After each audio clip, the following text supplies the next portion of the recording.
Hi guys, this is Andrew with rockclass101.com and welcome to live lesson episode number.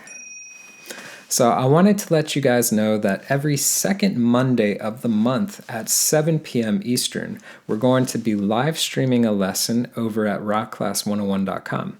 Now these live lessons are going to be hosted by Matt Dahlberg, and each month the topic will be different. So what's fun about the live lessons is that you're not only able to watch live, but you're also able to chat live. So you'll be able to chat with Matt and other Rock Class 101 members. So for more information on how to tune in, click this link right here or go to the site rockclass101.com and do a search for live lessons. Now on that page you'll also be able to watch every live lesson that we've done before. So if you've ever missed one, no worries, they're all there. Now, if you can't make the live stream, don't sweat it, because the day after the broadcast, we'll be publishing it to our YouTube channel. And to go one step further, on the first Monday of the month, which is 1 week before the broadcast, we're going to have a forum post up on the site, which will cover two things. Number one, what the topic for the month's live lesson will be about. And number two, you'll be able to post your questions ahead of time. So that's great news because you're still going to be able to participate. Now to post on our forum, all you have to do is sign up for basic membership, which is 100% free, and that will gain you the ability to post on our forums. All right, guys, so I'm going to go ahead and hand it off to Matt to teach this month's lesson, and I hope you guys enjoy it. All right, well, I'm going to go ahead and get started, and as people come in, I'll answer some questions that people have and kind of go from there. But dynamics with playing the ukulele. So dynamics are one of the most important things that we have in our disposal, because dynamics present us the opportunity to create layers and depth with our playing. And most of the stuff that we work on here at Rock Class, and everything that I really do here on the site, is that sort of chord melody style playing. And really, chord melody is playing essentially the melody and harmony all at the same time. So what would normally have a band playing or a singer-songwriter singing and playing at the guitar, we essentially do all of that at once. And dynamics can allow us to create the depth between the melodic and the harmonic parts. So to break this down, let's talk a little bit about dynamics from a kind of a theoretical concept. So what are dynamics? Well, it's essentially how loud or soft you're playing. And there are terms that we use for this, and the most common terms we hear is forte, which also means loud, and piano, which also means quiet. And kind of a fascinating little tidbit of information is, you might think, why is piano quiet? Piano can play really loud. Well, a piano, as in the instrument, was originally called a pianoforte. And the reason it had that name is it could play both quietly and loudly. Because of the way that the keys were compressed, how it was a hammer that struck the string, it could play louder or softer depending on how hard you push the key. Up to that point, the harpsichord was the main keyed instrument, and that would just pluck the string at the same force every time. So the pianoforte was a new instrument that could play both piano and forte, both loud and quiet, or rather quiet and loud, right? And so another little interesting tidbit of information, Bach thought it would be a flop. Well, he was wrong, but he made some great music, so it's all good. So with these concepts of dynamics, forte is very loud and piano is much more quiet. And we have louder than loud and quieter than quiet, obviously. It's more of a spectrum. But we want to think of these sort of terms as we're playing through stuff. So the first thing that I like to show for an example of this is when dynamics should be used from a chord melody perspective. So if we're trying to play through a solo arrangement of a song, there are naturally going to be moments where we're playing the melody and moments where we're playing the harmony. Sometimes we play both at the same time, and really that's more playing the melody. But sometimes we play just the harmony, just a chord for filler. You'll notice a lot of different arrangements do this, where the end of the bar might have a couple strums or picked notes on a chord just to fill out some time. In the same way that if you have a soloist, solo vocalist, singer-songwriter playing at the piano, and you had them sing the melody notes and then they stop singing, they keep playing the piano, right? They don't stop playing it. And so for us as solo instrumentalists, those moments of pure harmony being played, of chords being played, we want to try to use a softer dynamic so that we can allow the listener to know that it's supposed to be less forward than the melody. So this is kind of interesting because if we look at a really, really basic example, let's look at a C chord, everyday C, and let's look at playing just the 3 on the A as our melody. So that's my melody note. And then we'll say that my filler is going to be a down, up, just with my index finger going down, up over the strings. Well, if I play this with no dynamics and my melody is going with this note followed by these, and I just do this again and again, it sounds plunky and pretty awful. But if you notice, I play this as my melody note, and then when I do these down and up strums, much softer, I create almost the illusion of a second instrument playing along with me. And the reason for this is because your ear is naturally going to gravitate towards more pronounced sounds. Things that are quieter in the background, we tend to think of as background sounds. This is because on the ukulele, it always sounds like a ukulele. It doesn't matter if we're playing just a single note or a chord, it still sounds like the uke. So when somebody's listening to you play a solo chord melody, they might not know exactly what's happening based on it sounding like a uke. How do you know if it's a melody or a harmony part? Well, that's where dynamics come into play. By playing the melody parts louder and the harmony parts, the chord parts, softer, we can create that arrangement that will make it sound so much more professional and recognizable for whoever's watching it. So this is pretty neat and something that we really want to make use of when we're playing. So let's look at a couple examples of this as we're going through.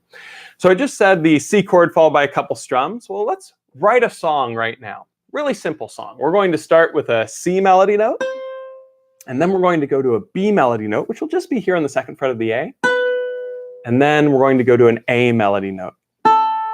And we're just going to stay there. That's where we'll end our song. So it's going to be kind of a sad minor song, but it sounds like this.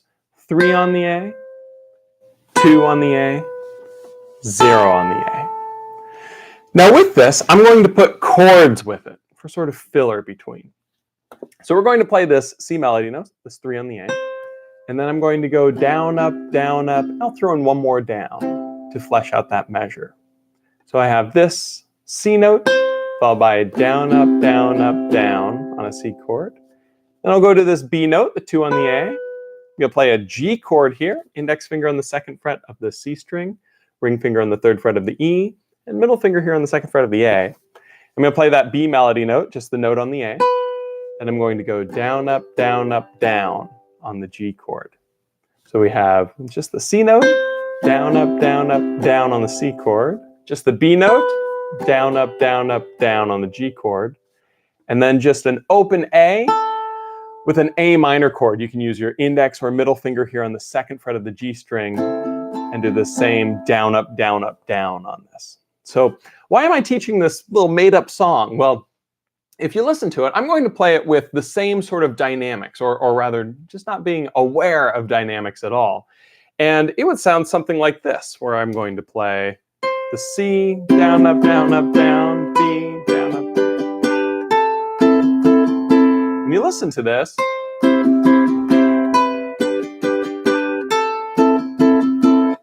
there's no layers to it. It just sounds like a wall of sound.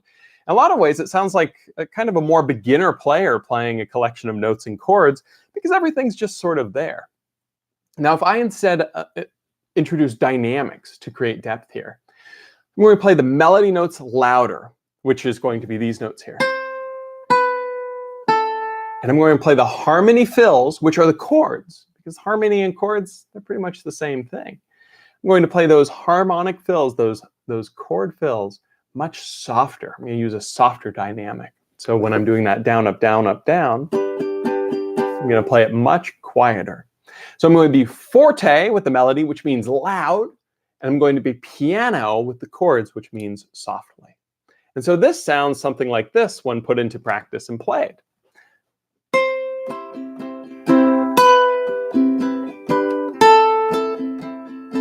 Here it is again with the C, G, A minor. You listen to that. See how much richer that sounds than if I go like this?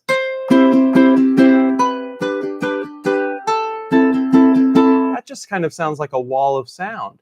And the reason is because I'm introducing that layer process, creating depth. When you think about the word depth, we usually just think about how far it goes, this way or up. But the reality is depth is created both by the distance below and above, right? So if you normally play at this volume for everything, and you want to create more depth to your arrangements, play the melody louder than you usually do, and play the harmony a little quieter than you usually do. And you will literally create depth upon the sound that you're creating out of your instrument. This is something that I just love to do with all sorts of songs, because you can kind of assign importance to notes based on how loudly or softly you play them. It's kind of neat. So I'm going to check the chat real quick, make sure that people can still hear me with all the problems we were having. If you can hear me right now, please send a message in the YouTube chat, just letting me know that you can. We are having some technical issues with this new streaming service, but I just want to make sure people can hear it and see it. But cool. All right. So with playing with dynamics, separation is really key to be able to create different sounds, right? To be able to make your melody and your harmony stand apart. And that's just one aspect of dynamics. Another aspect of dynamics is more, singular. If you want to have dynamics within a melody itself, well, the way that we can think of this is a lot like our voices, right? If I talk really quietly like this and just sort of, enunciating things softly and doing that, it kind of calms us down a little bit. And if I start doing something like this, talking a little faster and louder, it kind of gets the blood pumping, right? The reason why loud usually makes us a little bit more tense and excited, and soft tends to make us a little bit more relaxed, really has to do with our voice and how we communicate. We tend to shout and be loud when we're angered or excited. We tend to be much quieter when we're relaxed and calm. So with the song that you're playing, you want to be able to use those emotions in your playing through the dynamics.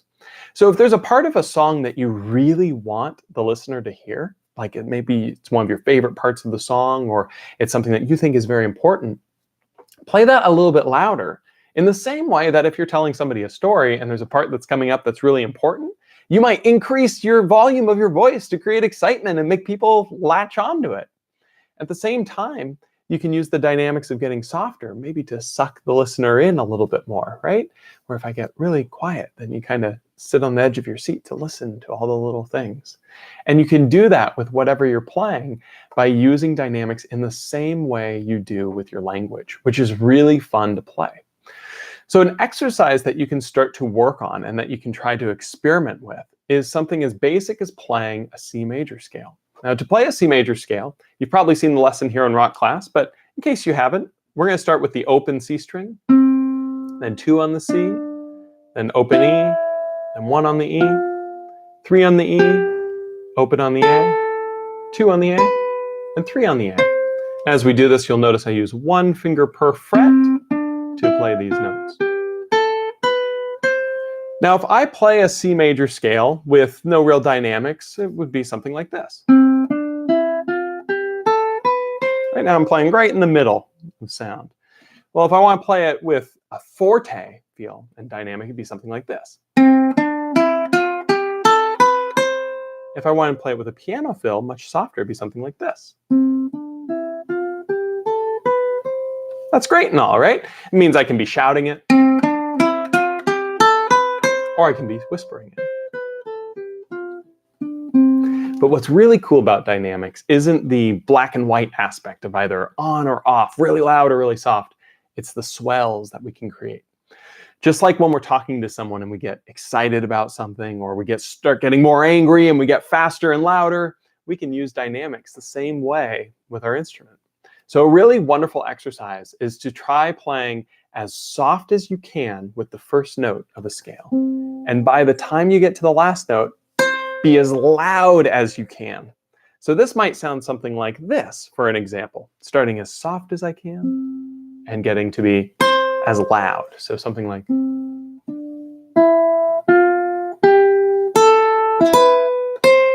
going to try that again. I don't think I got loud enough as I went up.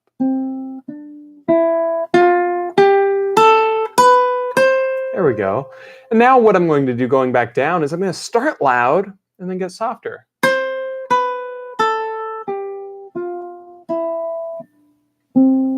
start maybe loud down here and go softer as I go up.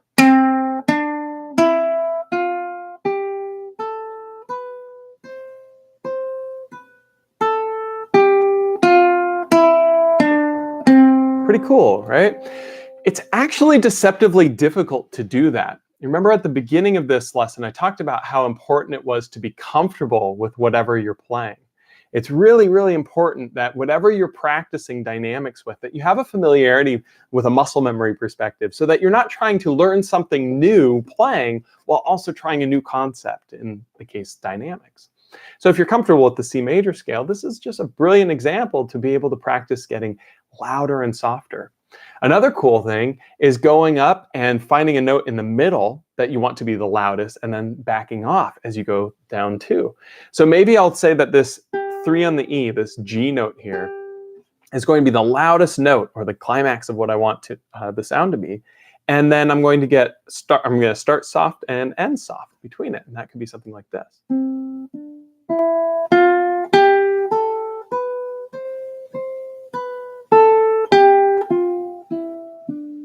So you hear I'm kind of getting a little bit louder and then softer again. Again, it's difficult to do because when you first start working on this, you're naturally going to play things way too loud and way too soft way too quickly. But it's a lot of fun to kind of play around with. So it looks like people are here on the chat now, which is fantastic. It looks like we've got Connie, Zeke, RB Ukulele Vids. RB says that he made it for the end at least. Sorry, I'm late. So you're not actually that late. We had some technical difficulties. It's due to a brand new streaming service. I did a test call before, worked great.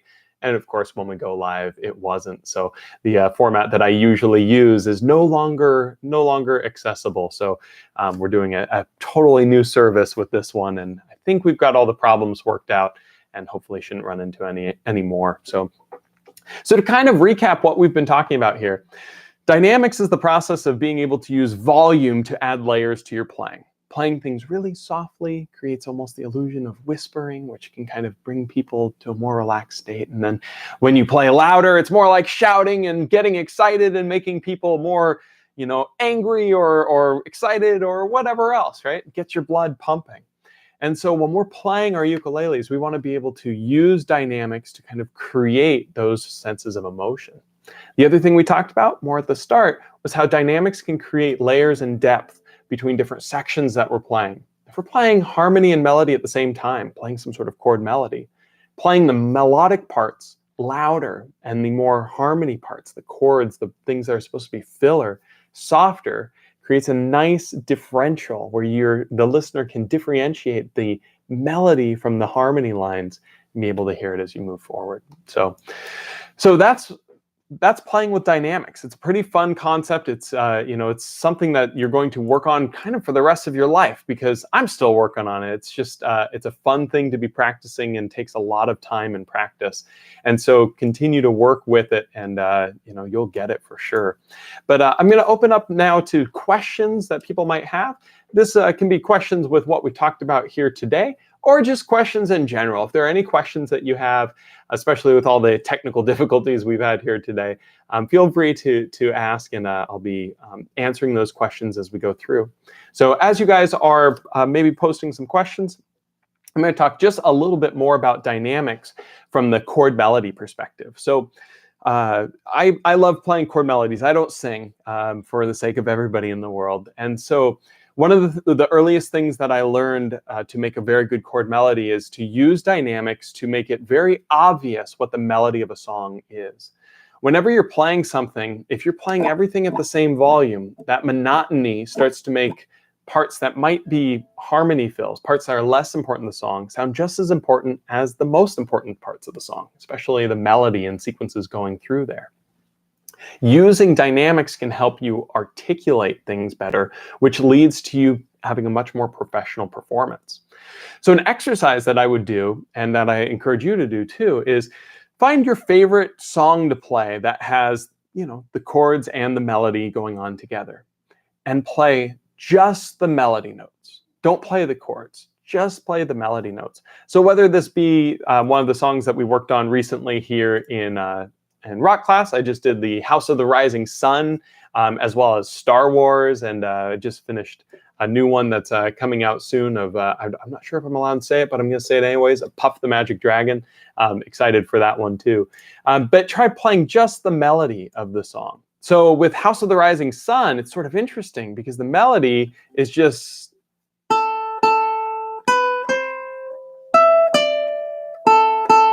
That's the melody. So all the strumming that we're doing underneath that is all meant to be more filler. So if when I'm practicing that song, I try to strum those notes louder that have the melody to them, it sounds much, much more rich. So for reference with House of the Rising Sun, if I go like this and play everything constant,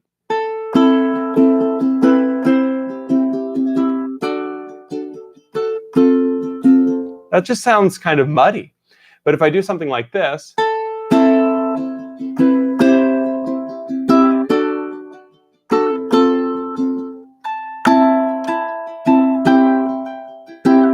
you can hear that starts to sound much, much nicer because I'm focusing on those melody notes. I'm playing those notes louder, creating a louder dynamic for that part. And so really important to try to do that as you're playing. With the Star Wars medley even is a good example, because with the Star Wars medley, which is a really difficult one to play, so if you've struggled with it, just playing the melody is a great way to start getting comfortable with it, getting that...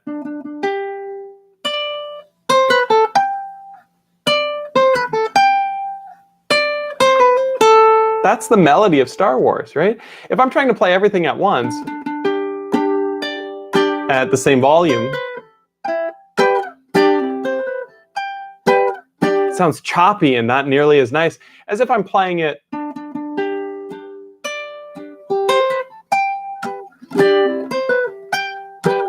You hear I'm playing those other parts softly, right? I'm also messing it up because I haven't played it in a little while. And man, it's a hard arrangement. There have been some awesome videos of people playing it. I love seeing those. But anyways, it sounds so much better if I use dynamics to increase the volume of those melody sequences. It's just so critical to creating a really good sound. So dynamics, that's really the crux of it, is making sure that you're using dynamics to create layers with your playing melodies louder, harmonies softer. And as you get comfortable with that, you can then use larger schemes of dynamics. Play things louder when you want them to be more heard, and sort of like if you're yelling off a rooftop. And if you want things to be quiet and spoken and whispered, then play something really soft. Sometimes, things sound best as a whisper. And in that case, it's going to be much better to play with a softer dynamic. I did an arrangement, or didn't arrange it. I wrote a song called Christie's Walk that I did here on Rock Class. And that's not really a song that you want to shout with your ukulele. That's a song that you want to speak nice and softly with. So starting at a lower end and getting just a little bit louder and back to quiet can really help create different sounds with it. So cool. Well, with all these technical difficulties, let's see if we have any questions at all. Again, any questions you guys have about anything, feel free to leave in the chat. I'm also going to check the message forum real quick because of all these problems, which again, we should not have in the future. So sorry about that. It's they changed the program on me. No fun. So let me just go and go to the forum here and see if anybody has any questions. So it looks like no questions here on the Rock Class forum. So on the chat, I'm just going to make sure that this chat is still working. So still live. YouTube seems to have changed so much just in the last couple months. But if no one has any questions, then I'll be heading out here in just a moment. Again, the goal with today is talking about dynamics and creating depth with it. And remember that it's a great tool, just like your voice. You just talk louder, it's going to make something more heard. You talk softer, and it's going to bring people closer to listen to you. So this is especially important when you're playing melody and harmony, to enunciate that melody, make it nice and loud and vibrant. And with the harmony part, be a little bit softer. So cool. Well, it looks like we don't have any questions, and so thank you guys so much for coming to this this live Q&A live lesson on dynamics. Again, I'm sorry about all of the problems that we had with technical difficulties, I appreciate you guys still making your way over to it. And if you're watching this recording after missing it because of these difficulties, I'm so sorry. Feel free to leave a message in the forum, and I'll be sure to go on those and answer any questions people have. And if needed, I'll make a video too to answer any other questions. So be sure and take advantage of that, because never want computer difficulties to be the reason why something didn't work. So thank you all for coming. I really appreciate it. I'll look forward to seeing you guys next month for the next live lesson. And look for a new tutorial to be going up somewhat soon on Puff the Magic Dragon, which I'm really excited about. It's a song my mom would sing to me when I was growing up. And you know, I looked at the words to that song recently when I was doing the arrangement. And as somebody who now has a near 3-year-old son, it was not okay. It is way too sad of a song for a parent, but I digress. So that'll be a really fun one. Thanks again for coming, everybody. I really appreciate it. I'll talk to you guys soon. See ya.